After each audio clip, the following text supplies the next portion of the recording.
तीन महत्वपूर्ण पहलुओं को बताता है और तीनों ही बेबीलोन से संबंध रखते हैं। और बेबीलोन जब मैं बोल रहा हूं तो वो एक नगर मात्र नहीं, परंतु वो उस पाप के समूचे साम्राज्य को बताता है। राइट? सो उस अध्याय को जब हम पढ़ते हैं तो हमें वेश्या का सा एक चेहरा दिखाई देता है जिसने राजाओं से व्यभिचार किया, मदिरा पिलाई, और वो एक बहुत से पानियों पर बैठी है और एक ऐसे जानवर पर बैठी है जिसके 7 सिर और 10 सींग हैं। तो बड़ा अजीब सा लगता है, ये है क्या? और उसको, ये जो अध्याय है ये शुरू होता है एक इनविटेशन के द्वारा, एक इनविटेशन, एक आमंत्रण के द्वारा। आमंत्रण क्या है? आ, मैं तुझे दिखाऊं, कम आई विल शो यू, है ना। जिनके पास 7 कटोरे थे ना, जो 7 कटोरे, एक्चुअली क्रोनोलॉजिकली जब आप देखोगे, अगर आप सांख्यिकीय दृष्टि से देखोगे, तो जिन 7 स्वर्गदूतों के पास 7 कटोरे थे, उनमें से एक ने आकर मुझसे कहा, आ, मैं तुझे उस बड़ी वेश्या का दंड दिखाऊं जो बहुत से पानियों पर बैठी है। तो वास्तव में ये अध्याय पहले आना चाहिए था क्रोनोलॉजिकली, लेकिन बाद में है। तो एक इनविटेशन, आ, मैं तुझे दिखाऊं, कि परमेश्वर अब क्या करने वाला है ना। और बाइबल में जो बेबीलोन शब्द है ना, वो बहुत बार हम देखते हैं। और बेबीलोन की जो शुरुआत है, उत्पत्ति 10 अध्याय को जब हम पढ़ते हैं, उत्पत्ति 10 अध्याय में हमें थोड़ा सा उसको समझने के लिए वहां पर जाना पड़ेगा। जल प्रलय के पश्चात जब पानी के द्वारा समूचा पृथ्वी समाप्त हो गया था, उसके बाद 8 लोग बचे थे, नूह और उसकी पत्नी, और नूह के 3 बेटे और उनकी पत्नियां। और उन 3 बेटों के नाम थे शेम, हाम, याफेत। और जब उस जहाज में से नूह और उसका परिवार बाहर निकला, तो परमेश्वर ने, अगर 9 अध्याय पढ़ेंगे आप, उत्पत्ति 9 अध्याय एक बार निकाल लीजिएगा। मैं थोड़ा सा उसका बैकग्राउंड, बेबीलोन का बैकग्राउंड मैं आपको बता रहा हूं। उत्पत्ति 9 अध्याय उसका 1 वचन। फिर परमेश्वर ने नूह और उसके पुत्रों को आशीष दी और उनसे कहा, फूलो फलो और बढ़ो और पृथ्वी में भर जाओ।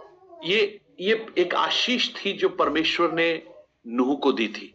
आपको याद होगा, यही आशीर्वाद परमेश्वर ने आदम और हव्वा को दिया था जब मानव की सृष्टि हुई थी। और अब जब मानव सृष्टि होने के बाद जब खत्म हो गया, कुछ लोग ही बचे, 8 ही लोग बचे, तो परमेश्वर कहता है कि फूलो फलो और पृथ्वी पर फैल जाओ। और 7 वचन में भी लिखा है, और तुम तो फूलो फलो और बढ़ो और पृथ्वी में बहुत बच्चे जन्म करके उसमें भर जाओ, ये लिखा है। ये परमेश्वर की आज्ञा थी, परमेश्वर का प्रॉमिस था मानव जाति के लिए। और जब मानव संख्या में बढ़ रहे थे ना, जब मनुष्य बढ़ने लगे, तो एक और गड़बड़ वहां पर हो गई। क्या हुआ पता है? उन्होंने परमेश्वर की आज्ञा का विरोध करना शुरू कर दिया जब संख्या में वो बढ़े। और जिस व्यक्ति ने उस विरोध करने वाले लोगों का नेतृत्व किया, उस व्यक्ति का नाम था निम्रोद। राइट? निम्रोद। और ये जो निम्रोद है, हाम यानी शेम, हाम, यापेत, 3 बच्चे थे नूह के। उनमें से हाम जो था, उसका पोता यानी उसका ग्रैंडसन था निम्रोद। और 10 अध्याय उसके 10 वचन को पढ़िएगा। 10 अध्याय उसका 10 वचन। और सब उसके राज्य का आरंभ सिनार देश में बेबीलोन, एरेक, अक्कद और कलने से हुआ। अब 8 से पढ़ लीजिए, 8 से समझ में आएगा। कूश के वंश में निम्रोद भी हुआ, पृथ्वी पर पहला वीर वही हुआ है। वह यहोवा की दृष्टि में पराक्रमी, शिकार खेलने वाला ठहरा। इससे यह कहावत चली है, निम्रोद के समान यहोवा की दृष्टि में पराक्रमी, शिकार खेलने वाला। हाँ, उसके राज्य मतलब का निम्रोद काफी है कशिश। आप जब उस, मैं अगर ऊपर से पढ़ूं, 6 वचन में लिखा है, फिर हाम के पुत्र कूश, है ना, और मिस्र और फूल और कनान, ये हाम के पुत्र थे। उनमें से कूश एक पुत्र था। अब 7 वचन में कूश के पुत्र, जो कूश का जो बेटा था, उसमें एक था सबा, एक था हवीला, एक था सबल, एक था रामा, एक था सबूत, और रामा के पुत्र शबा और ददान। और कूश के वंश में निम्रोद भी हुआ, यानी कूश का एक बेटा निम्रोद भी था। तो निम्रोद कौन था? हाम का पोता, यानी नूह का पड़पोता। और बाइबल कहती है वो पहला वीर था, योद्धा था, शिकारी था, और उसके जैसा पराक्रमी और कोई नहीं था। लेकिन जब आप इस भाग को आगे पढ़ना शुरू करेंगे ना, इस अध्याय को जब आगे पढ़ेंगे, तो आपको समझ में आएगा कि जो निम्रोद, अब वो पूरा अध्याय है ना, उनके वंश को बताता है, पूरा अध्याय। लेकिन जब आप 11वें अध्याय में आओगे, तो वहां पर जो निम्रोद है, उसने एक कार्य किया। उसने पता है क्या किया? उसने अगुवाई की इन सब चीजों की। 4 वचन में लिखा है, 11 अध्याय के 4 वचन को पढ़िएगा, 11 का 4। फिर उन्होंने कहा, आओ हम एक नगर और एक गुम्मट बना ले, जिसकी चोटी आकाश से बातें करे। इस प्रकार से हम अपना नाम करें, ऐसा ना हो कि हमको सारी पृथ्वी पर फैलना पड़े। या अपना नाम करे, यही सबसे बड़ा प्रॉब्लम था। परमेश्वर का नाम करें नहीं लिखा, अपना नाम करें। देखिए, जहां भी मनुष्य अपना नाम ऊंचा करने की कोशिश करता है ना, वहां पर घमंड आता है, और परमेश्वर घमंड को पसंद नहीं करता। घमंडियों से वो घृणा करता है। देखिए, आज चाहे हम किसी भी रूप में हो, हम चाहे सेवा कर रहे हो, हम चाहे अपने घर में हो, हम काम कर रहे हो, हम पढ़ रहे हो, पढ़ा रहे हो, जहां भी ये विचार आया ना, हम अपना नाम करें, मैं अपना नाम करूं, वो परमेश्वर की ओर से नहीं है, वो शैतान की ओर से है, और वो घमंड को प्रकट करता है। और परमेश्वर घमंडियों और अभिमानियों का सामना करता है, वो उनको पसंद नहीं करता। तो यहां पर वो लिख रहा है, आओ हम बनाते हैं एक गुम्मट, जिससे हम अपना नाम करें, ऐसा ना हो कि हमको सारी पृथ्वी पर फैलना पड़े। जब आप इस भाग को पढ़ेंगे, तो यहां आपको कहीं भी ऐसा नहीं लगेगा कि कहां पर लिखा है कि निम्रोद ने इनकी अगुवाई की, है ना, नहीं लिखा है। लेकिन चूंकि पहले अध्याय में हमने पढ़ा था, निम्रोद शूरवीर और पराक्रमी था, पृथ्वी पर उसके जैसा पराक्रमी कोई नहीं था। तो बड़ा स्पष्ट है, जो इन्फ्लुएंशियल होगा ना, जो पराक्रमी होगा, वही तो नेतृत्व करेगा, वही तो संचालन करेगा। तो एक ये कहा जा सकता है कि निम्रोद ने बाबुल के गुम्मट बनाने के लिए, उस गुम्मट को जिसकी चोटी आकाश से बातें करे, उसको बनाने के लिए नेतृत्व किया। और ये बाबुल का गुम्मट था जो ऊंचा बनाया जा रहा था। आज भी देखिए, पृथ्वी पर ऐसे बड़े बड़े टावर्स हैं जो बहुत ऊंचे बनाए जाते हैं। एफिल टावर्स है, बुर्ज अल खलीफा है ना, मलेशिया में पेट्रोनोस है, दो टावर्स हैं, बड़े बड़े टावर्स हैं। लेकिन जब ऐसा वो कर रहे थे, तो परमेश्वर को यह बात समझ में आ गई कि ये अपना नाम करने के लिए, मेरे नाम के लिए नहीं। अगर परमेश्वर के नाम को ऊंचा करने के लिए आप अगर कुछ कर रहे हैं, परमेश्वर उसमें कभी भी हस्तक्षेप नहीं करेगा, वो उसको और ऊंचा करना शुरू कर देगा, है ना। अगर आप सेवा में हैं, तो याद रखिएगा, अगर आप सेवा कर रहे हैं और आपके मन की अभिलाषा है कि आप परमेश्वर के नाम को ऊंचा करें, परमेश्वर उस सेवा को बहुत बहुत ऊपर उठाएगा। लेकिन जहां भी आपके अंदर यह घमंड आएगा कि ये मेरी सेवा है, ये मेरा कार्य है, मैं इसको कर रहा हूं, परमेश्वर उसको गिराना प्रारंभ करेगा। सो यहां परमेश्वर ने उसका सामना किया, और क्या किया, उनकी भाषा में गड़बड़ डाली और ये सारी पृथ्वी पर लोग तितर बितर हो गए और मनुष्य का जो एक राज्य बनाने का जो सपना था उसको परमेश्वर ने खत्म कर दिया। लेकिन जब आप प्रकाशित वाक्य में आएंगे ना, तो वो सपना जो निम्रोद ने देखा था कि एक राष्ट्र बनाए, एक रिलीजन बनाए, एक मुद्रा बनाए, वो प्रकाशित वाक्य में शैतान पूरा कर रहा है। राइट? आपको समझ में आ रहा है ना? उत्पत्ति में जो मनुष्य का विचार था, और वो विचार कहां से आया? वो शैतान की ओर से आया।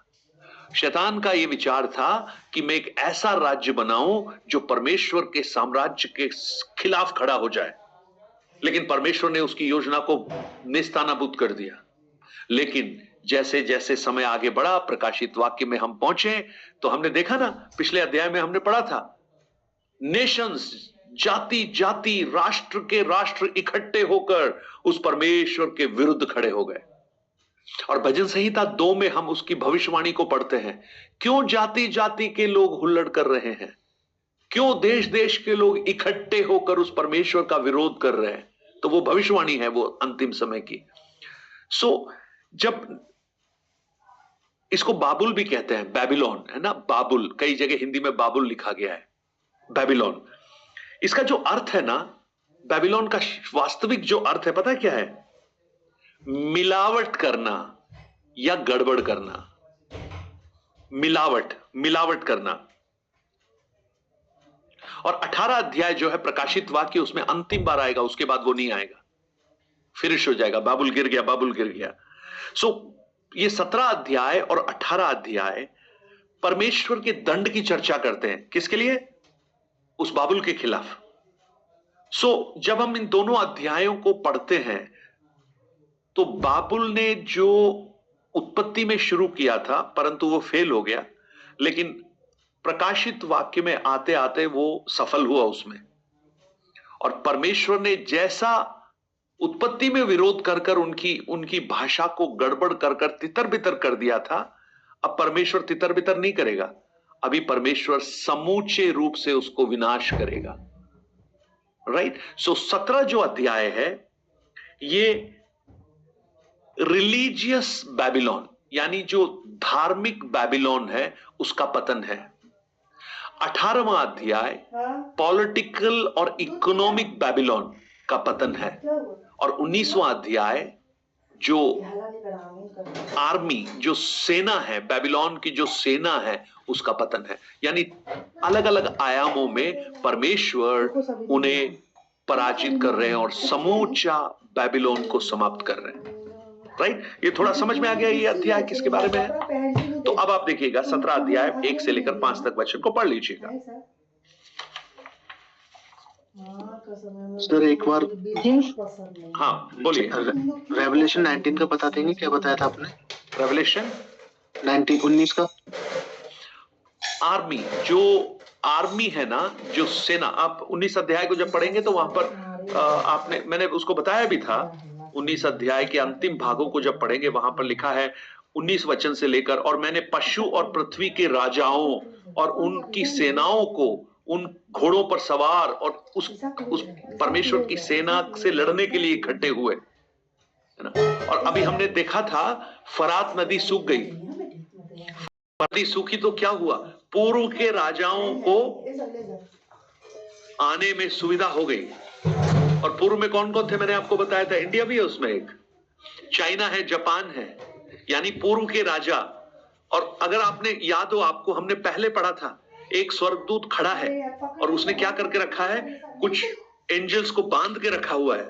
और वो कहां खड़े थे? फरात नदी के पास खड़े हुए थे। उनको बोला खोल दो। उसको दर्शाता है। चलिए 17 अध्याय 1 से लेकर 5 तक वचन को पढ़िएगा। जिन 7 स्वर्गदूतों के पास वे 7 कटोरे थे, उनमें से एक ने आकर मुझसे यह, इधर आ, मैं तुझे उस बड़ी वेश्या का दंड दिखाऊं जो बहुत से पानी पर बैठी है, जिसके साथ पृथ्वी के राजाओं ने व्यभिचार किया और पृथ्वी के रहने वाले उसके व्यभिचार की मदिरा से मतवाले हो गए थे। तब वह मुझे आत्मा में जंगल को ले गया और मैंने लाल रंग के पशु पर जो निंदा के नामों से भरा हुआ था और जिसके 7 सिर और 10 सींग थे, एक स्त्री को बैठे हुए देखा। यह स्त्री बैंजनी और सोने और बहुमूल्य मणियों के और मोतियों से सजी हुई थी और उसके हाथ में एक सोने का कटोरा था जो घृणित वस्तुओं से और उसके व्यभिचार की अशुद्ध वस्तुओं से भरा हुआ था। उसके माथे पर यह नाम लिखा था, भेद, बड़ा बेबीलोन, पृथ्वी की वेश्याओं और घृणित वस्तुओं की माता। 6 भी पढ़ लीजिए कशिश। मैंने उस स्त्री को पवित्र लोगों का लहू और यीशु के गवाहों का लहू पीने से मतवाली देखा। उसे देखकर मैं चकित हो गया। ओके, अभी ना यूहन्ना को एक दर्शन और दिखाया जा रहा है। स्वर्गदूत उसे बोल रहा है, अब मैं तुझे दिखाता हूं कि उस बड़ी वेश्या का दंड क्या है। राइट, उसके बारे में हम देखेंगे वो कौन है। और लेकिन उसकी जो पोजीशन है वो देखिए, वो कहां बैठी है, जो बहुत से पानियों पर बैठी है। राइट, ये जो वेश्या जो शब्द है ना, इस अध्याय में करीब 4 या 5 बार लिया गया है। 5 बार। 17 अध्याय 1 वचन में लिखा है वेश्या। 5 वचन को देखिएगा, वहां भी लिखा है वेश्याओं और घृणित वस्तुओं की माता। 15 अध्याय फिर उसने मुझसे कहा, जो पानी तूने देखा है जिस पर वेश्या बैठी है।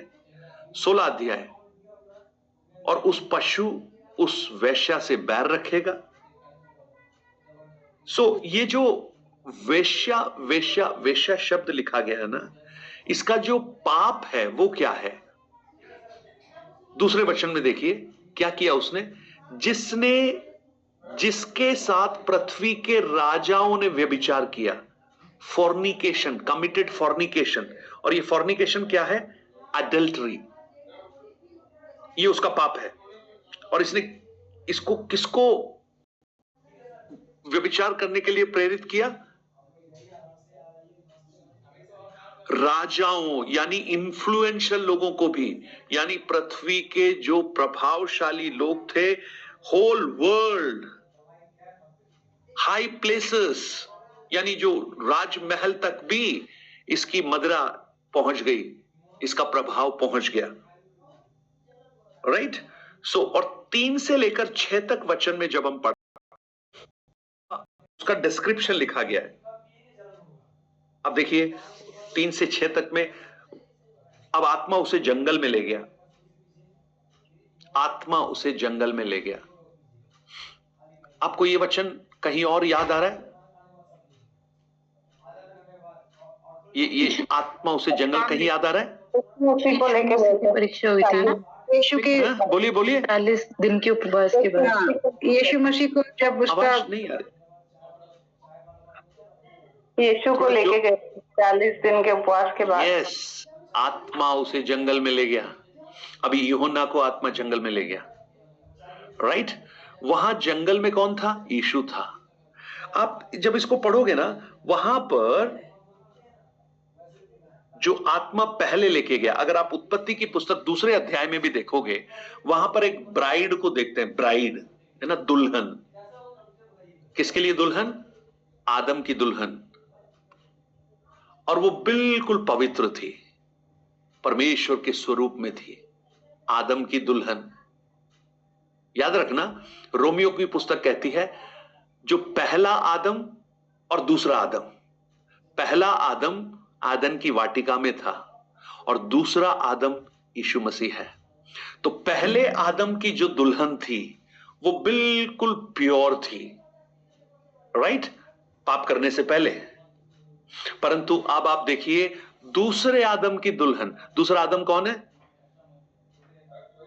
प्रभु यीशु मसीह। प्रभु यीशु मसीह। और उसकी दुल्हन कौन है? कलीसिया हम लोग। अब आप देखिएगा, समय के गुजरने के साथ में वो जो पवित्र दुल्हन थी, अभी वो क्या बन गई? अपवित्र वेश्या बन गई। राइट, क्योंकि वो वास्तव में वो होनी चाहिए थी, प्योर होनी चाहिए थी। एफएससी 5 अध्याय में जब पढ़ोगे वहां पर लिखा है वो एक ऐसी दुल्हन को लेकिन लेने आ रहा है जिसमें ना कोई कलंक हो, ना कोई झुर्री हो, ना कोई अपवित्रता उसके अंदर हो। एफएससी 5 के 27 में लिखा है। ये इससे हम ये समझ सकते हैं कि जो पाप है ना वो किस प्रकार जो मानव जाति को अधोपतन में ला सकता है। एक अच्छी जो दुल्हन है ना, दुल्हन जब हम सोचते हैं दुल्हन, लेकिन वैश्या, आप देखिए दुल्हन और वैश्या दोनों स्त्रियां हैं लेकिन दोनों में कितना अंतर है। लेकिन ये याद रखिए क्यों वो वैश्या हुई? पाप, नहीं तो वो भी दुल्हन थी। आदम की जो दुल्हन थी वो वास्तव में क्या होनी चाहिए थी? कलंक रहित होनी चाहिए थी, परंतु पाप ने उसे क्या बना दिया? अब यहां पर जब हम देखते हैं वैश्या बना दिया।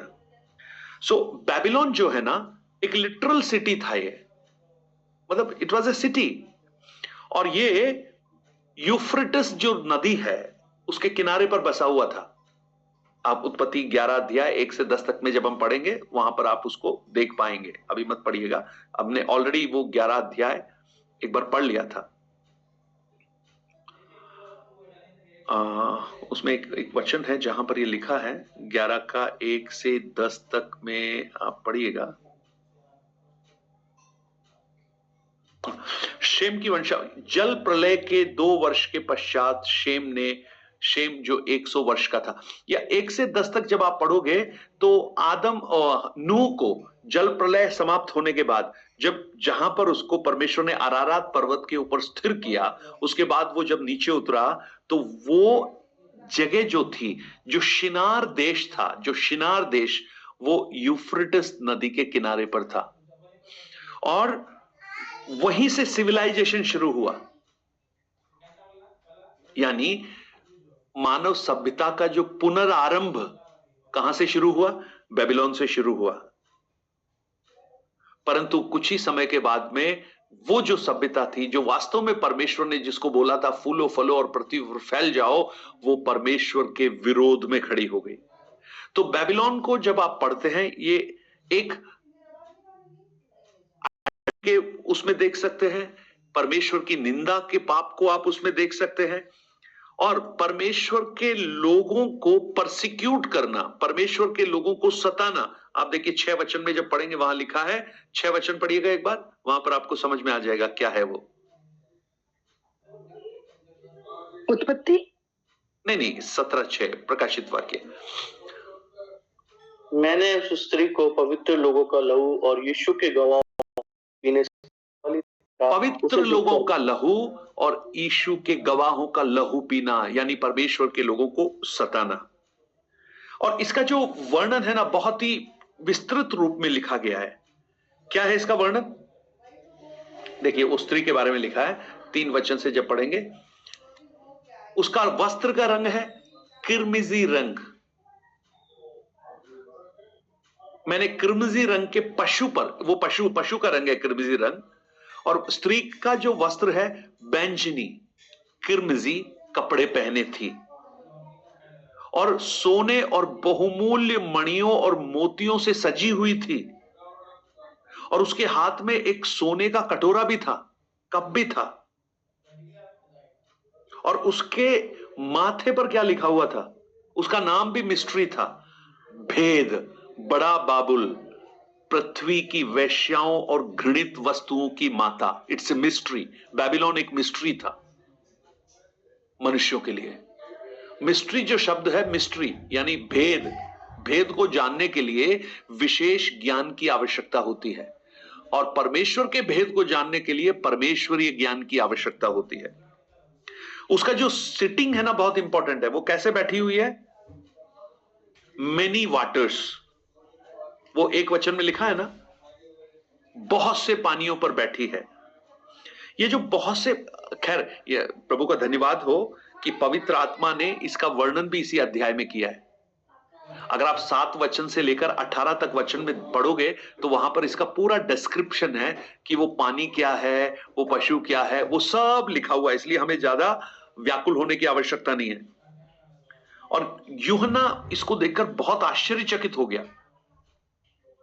6 वचन के अंत में लिखा है, उसे देखकर मैं चकित हो गया। ये जो दर्शन देखा, उस स्त्री को देखा, वो चकित हो गया। राइट? सो अब आप देखिएगा, सबसे पहले हम शुरू करते हैं, उस स्त्री से ही शुरू करते हैं। स्त्री के बारे में देखते हैं। कहां लिखा स्त्री के बारे में? 18 वचन पढ़िए। 18 वचन। वो स्त्री क्या है? वह स्त्री जिसे तूने देखा है वह बड़ा नगर है जो पृथ्वी के राजाओं पर राज्य करता है। अब वो स्त्री कौन है ये देखिएगा। वो नगर है, दैट इज द सिटी। कौन सा सिटी? बेबीलोन। वो क्या करता है? पृथ्वी के राजाओं पर राज करता है। और ये सिटी जो है बहुत पावरफुल है, परंतु परमेश्वर के विरोध में है। 13 अध्याय को भी जब आप देखेंगे, 13 अध्याय उसके पहले वचन में भी यहां लिखा है, और मैंने एक पशु को समुद्र में से निकलते हुए देखा जिसके 10 सींग और 7 सिर थे, और उनके सिरों पर निंदा के नाम लिखे हुए थे। राइट? और 17 अध्याय के को जब पढ़ेंगे, वहां भी आप कुछ कुछ ऐसा ही देखेंगे, जिसके 7 सिर और 10 सींग हैं, और उसके माथों पर क्या लिखा हुआ है?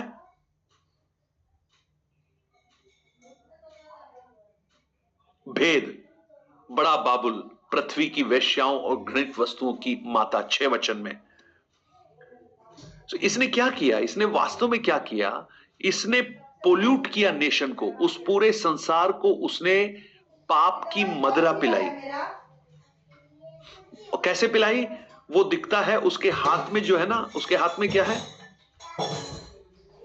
एक सोने का कटोरा जो घृणित वस्तुओं और उसके व्यभिचार की अशुद्ध वस्तुओं से भरा हुआ है। ध्यान दीजिएगा, कटोरे के अंदर क्या है? घृणित वस्तु और व्यभिचार की अशुद्धता से। लेकिन कटोरा किसका बना हुआ है?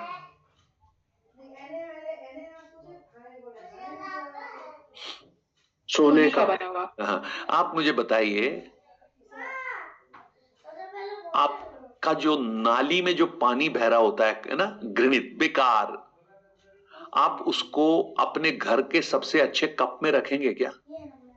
जो कप आपने अपने सबसे अच्छे मेहमानों के लिए रखा है, बोले यार इसको मत छेड़ना, ये तो खास मेहमान जब आएंगे उसके लिए है, और आपने देखा कि वो आपका जो सीवरेज का नाली का पानी निकल रहा है, फैल रहा है, तो आपने बोला अरे वो जल्दी से वही कप लेके आ जिससे मैं उससे पानी निकाल के उसको साफ कर दूं। कभी करेंगे उसको ऐसा? उसके लिए तो अलग बर्तन होंगे ना, बेकार, जो यूज नहीं आते हैं।